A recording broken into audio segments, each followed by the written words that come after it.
돈 잘 버는 증권맨에게 듣는다. 오늘 주제는 안개 속 3월 장세 어찌 대응할 것인가 하는 것입니다. IBK 투자증권 영업부 박근영 차장님 함께하겠습니다. 어서 오십시오. 네, 안녕하십니까. 네, 하루 쉬고 왔더니 3월이 시작됐고요. 다행히 미국 증시가 이제 어제 좀 급등을 하면서 우리도 살아나는데 일단은 전반적인 3월 장의 흐름들 전략부터 좀 봤으면 좋겠습니다. 예, 이제 경기 회복에 대한 자신감이 시간이 좀 걸리는 반면 1월부터 주가가 좀 먼저 올랐기 때문에 속도에 대한 조절이 분명히 있는 상태에서 지난주에 조금은 터프한 시장 장세가 이루어졌습니다. 다만 이제 지금 현재 본다면 지금 주요국 올해 연간 GDP 성장률 전망치가 상승세가 나타나고 있는 상황이고요. 2분기 GDP 성장률은 미국이 10.8%, 유로존이 13.1%, G20 8.57%, 아시아가 12%에 달하고 있는 상황이고요. 또한 코스피의 올해 영업이익과 순이익 전망이 각각 179조 원과 126조 원으로 사상 최대 역사적 고점을 넘어서 사상 최대치를 경신 중에 있는 상황입니다. 따라서 이제 밸류에이션 부담을 덜어내는 상황이 이제 지속되면서 3월 중순 이후에 변곡점이 이제 맞이할 것으로 되고 있는 상황인데요. 결국 물가와 금리 상승은 펀더멘탈, 그러니까 경기와 기업 이익의 회복과 그리고 성장에 대한 선순환 고리가 형성되면서 주가는 추가적인 레벨업이 충분히 가능한 3월로 접어든다고 볼 수 있겠습니다. 이익을 주도하는 업종, 그리고 이제 인플레이션 기대에 민감한 시크리컬 종목들, 그리고 이제 금융주 관련된 부분이 동반 상승할 것으로 보고 있는 상황이기 때문에 말씀드렸던 이익을 주도하는 업종은 역시나 반도체와 자동차를 들 수 있겠고요. 그다음에 시크리컬 업종은 이제 화학이라든지 2차 전지, 그다음에 인터넷이나 신재생 에너지 쪽이 역시나 보이는 상황입니다. 전체적으로 지금 코스피가 흔들리고 변동성이 커질수록 많이 빠진다면 사야 되는데요. 다만 이제 기존에 3,000에서 3,200포인트 사이에 박스권이 있다면 하단은 2,950포인트 정도가 고점 대비 9% 정도 빠진 자리이기 때문에 중요한 지지 라인이고요. 좀 더 빠져서 PBR 100까지 만약에 극단적으로 빠진다면 2,800 정도까지는 레벨이 있고요. 상단으로 본다면 ROE 기준 경기 성장을 봤을 때 상단 포인트는 3,350 정도까지가 레벨이 있기 때문에 코스피 마디지수 꼭 기억하시면서 매매를 하시면 좋겠습니다. 네. 대체적으로는 3월 장도 밴드 자체는 조금 횡보 권역으로 보시는 거군요. 네. 네, 기본적인 부분에 대해서는 네. 일단 좀 횡보 장세가 결국은 3,200포인트의 상단에 대한 부분들이 늘어나려면 네. 거래 대금이 상당히 많이 폭발적으로 올라가면서 늘어야 되거든요. 지금 2월, 3월 봤을 때는 거래 대금이 다소 1월보다는 주춤했기 때문에 이런 부분이 좀 더 극복을 해야 될 부분인 것 같습니다. 위가 조금 막혀 있고 3,200이 그죠? 아래로 3,000선은 조금 더 변동성이 아래로 흔들리는 그런 국면 이런 말씀이십니다. 그럼 키워드를 보면서 구체적으로 어떤 섹터를 주목하시는지는 뒷얘기에 이어가도록 하겠습니다. 오늘도 시장 키워드 준비했는데요. 첫 번째 키워드는요. D램 가격이 꿈틀거리고 있습니다. 반도체 얘기, 시장은 출렁거리고 있지만 뭐 SK 하이닉스가 지금 치고 나가는 상황이고요. 반도체 슈퍼사이클에 대한 기대감, 또 공략 종목 어디로 가지고 가야 될까요? 네, 기존에 지금 D램 가격의 전망치는 1분기가 약 7% 성장, 그리고 2분기가 추가 10%, 그리고 3분기가 또 추가 10%, 그리고 4분기가 약 5% 정도의 성장을 봤는데요. 지금 2분기 D램 고정 가격이 13에서 15% 이상 아마 두 자릿수 중후반 정도 때까지 올라올 것으로 예상이 되고 있고, 특히 서버 D램 같은 경우는 1분기에 $120 정도부터 시작을 했는데요. 4분기에는 $170 수준까지 급등할 것으로 지금 예상되고 있습니다. 최근에 이제 2분기 차세대 서버인 위슬리 관련된 플랫폼을 적용한 제품의 출시가 시작되고 있고, 북미 쪽에 하이퍼스케일러 관련된 대규모 투자를 하는 업체들이 나타나기 시작했는데, 특히 말씀드렸듯이 구글을 포함한 글로벌 플랫폼사들이 2016년도에 굉장히 대규모 서버를 증설을 했습니다. 여기에 대한 교체 순환 주기가 3, 4년 정도가 걸린다 봤을 때 올해부터는 대규모 교체 수요가 서버 D램 쪽에서 발생하게 됩니다. 여기에 따라서 구글 같은 경우도 올해 이제 카타르라, 마드리드, 파리 등의 새로운 클라우드 리전을 구축할 계획으로 보고 있고요. 중국 같은 경우도 정부의 신인프라 정책으로 통해서 중국 데이터 센터 관련된 투자가 대규모로 영향을 미칠 수 있는데, 아마 알리바바가 향후 3년간 클라우드에 2천억 위안을 투자하기로 결정을 한 것을 포함해서 전반적으로 봤을 때는 서버 D램 수요가 폭발적으로 늘어날 가능성이 큽니다. 또한 PC 수요도 상당히 양호한데요. 지금 최근에 비대면 수요가 늘어나기 때문에 노트북이라든지 PC가 상당히 양호하게 판매되고 있고, 애플 M1 프로세서라든지 AMD 관련된 라이젠 5000 시리즈를 탑재한 노트북이 굉장히 많이 팔리면서 전년 대비 약 8% 정도 성장을 하고 있는 것으로 보입니다.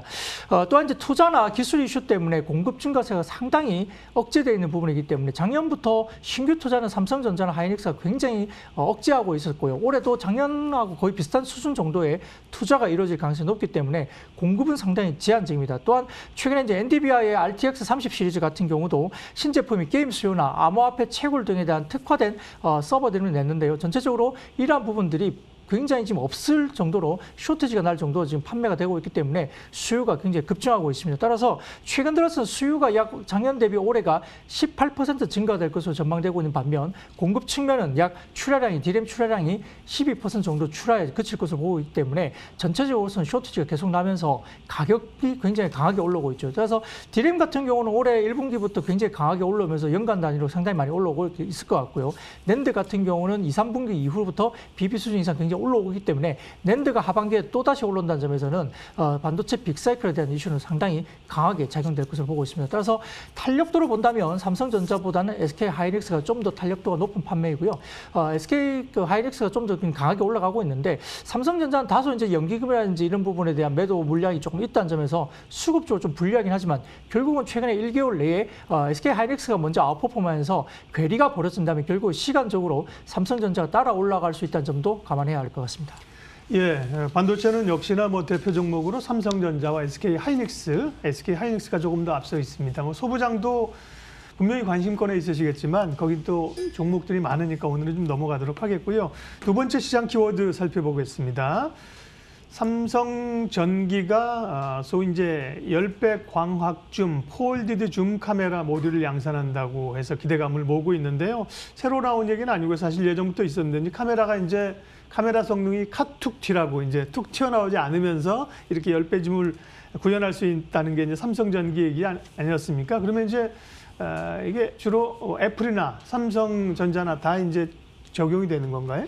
이제 폴리드 줌이 뭐냐 이렇게 좀 궁금해하신 분이 있는데 우리가 네. 이제 잔방경, 망원경 생각하시면 되죠. 이렇게 해서 꺾여가지고 니은자 이런 식으로 꺾여 있는 건데 이게 이제 카메라의 그 기능이 줌 기능이 굉장히 강화되면 적층을 해야 되기 때문에 상당히 좀 높게 올라올 수밖에 없습니다. 그러다 보니까 휴대폰 뒤쪽에 이제 올라오게 되는 네. 부분들이 이제 툭 툭 튀어나오죠. 네. 그래서 이제 과거에 이제 뭐 애플 폰 중에 뭐 이 그 인덕션 폰 이렇게 해가지고 뒤쪽에 이제 툭 튀어나온 부분이 네. 있기 때문에 조금 이제 보기 싫다 이런 분들이 많았는데요. 이런 부분들을 광학줌을 100배 줌 이상까지 올리면서도 이렇게 슬림하게 가려면은 이렇게 망원경 형식의 잔망경 형식의 이런 스토리를 따야 되는 거죠. 이게 이제 말씀드렸던 폴리드 줌 카메라 모듈입니다.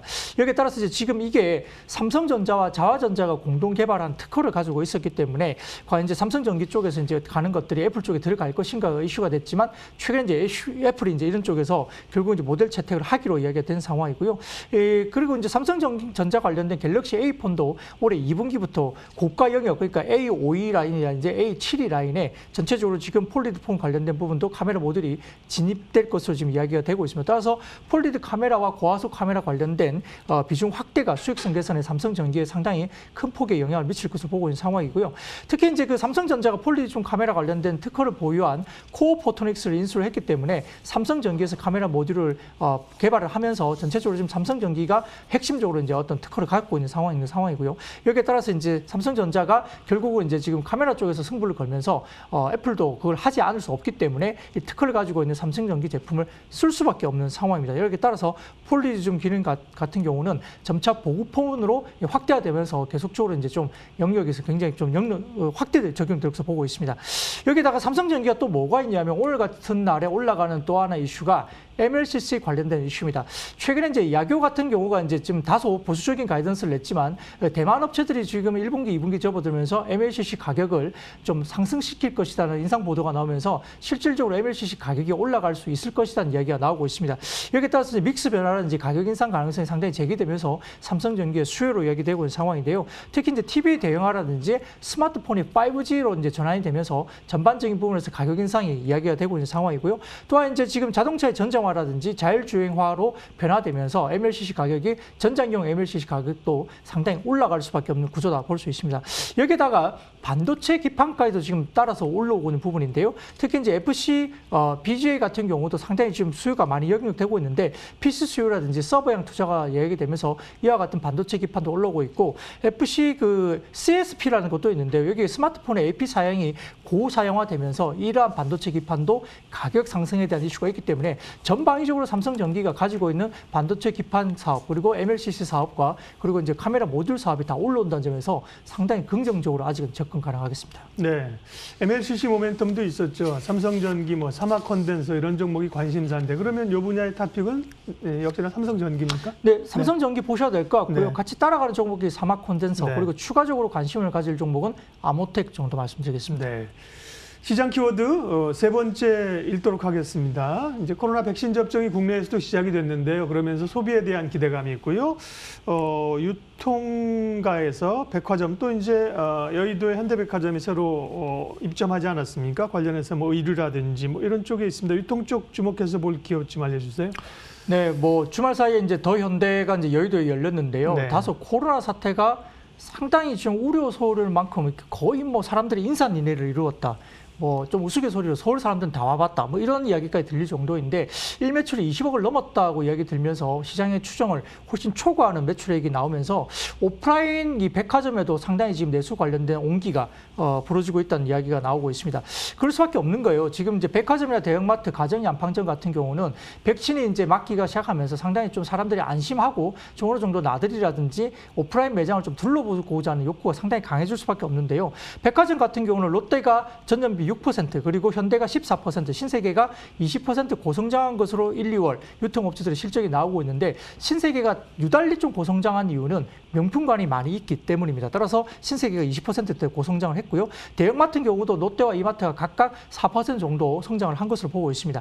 전반적으로 소비 심리가 가파른 회복세가 소비 지표로도 나타나고 있는 상황이고요. 설명전 기간 그 고향 방문을 자제하면서 오히려 이제 선물을 굉장히 값비싼 선물을 준다든지 이런 부분에서 상당히 좀 매출이 올라가고 있는 상황이고 또 2월부터 전년 베이스가 상당히 낮아졌기 때문에 여기에 대한 고성장세가 이야기 나오는 상황이고요.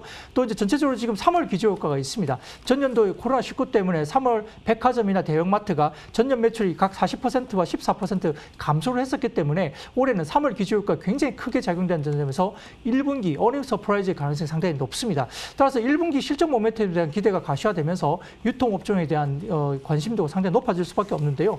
특히 이제 최근에 이야기 들어서 물론 이제 내년이나 내후년이 상당히 좋아지겠죠. 경기가 정상화되기 때문에 좋아지는데 올해가 아마 유통사의 입장에서는 주가 부분은 상당히 가장 피크가 될 가능성이 높습니다. 왜냐하면 여행 수요가 아직까지는 좀 해외여행 수요가 상당히 좀 보수적이기 때문에 여기에 대해서 국내에서 내수 수요가 상당히 폭발적일 수밖에 없다는 점에서는 올해가 굉장히 피크일 가능성이 높습니다. 특히 해외여행 지급액이 약 30조 원 정도 되고요. 항공과까지 합친다면 약 50조에서 60조 정도 되는데 국내 소매 판매 시장 규모가 약 360조 정도 되는 상황에서 5, 60조 정도가 내수로 풀린다면 약 14%를 견인할 수 있는 굉장히 큰 규모입니다. 여기에 따라서 지금 밸류에이션 측면에서 소비 유통 업종들이 밸류에이션 측면에서 시장 대비 상당히 좀 싸게 저평가되는 상황이고요.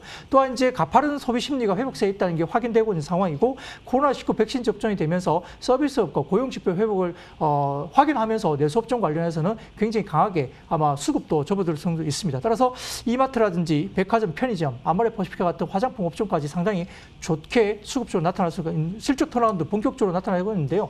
탑픽으로는 조금 오르긴 했지만 신세계나 현대백화점이 여전히 좋아 보이는 반면 여전히 이제 밸류에이션 모멘텀이 있는 롯데 하이마트 그리고 오늘 실적 발표하는 코스맥스가 4분기 증익을 나타낸다면 코스맥스까지 관심권에 둬야 할 것 같습니다.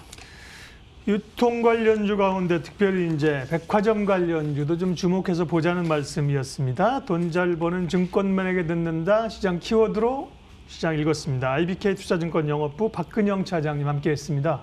고맙습니다. 감사합니다.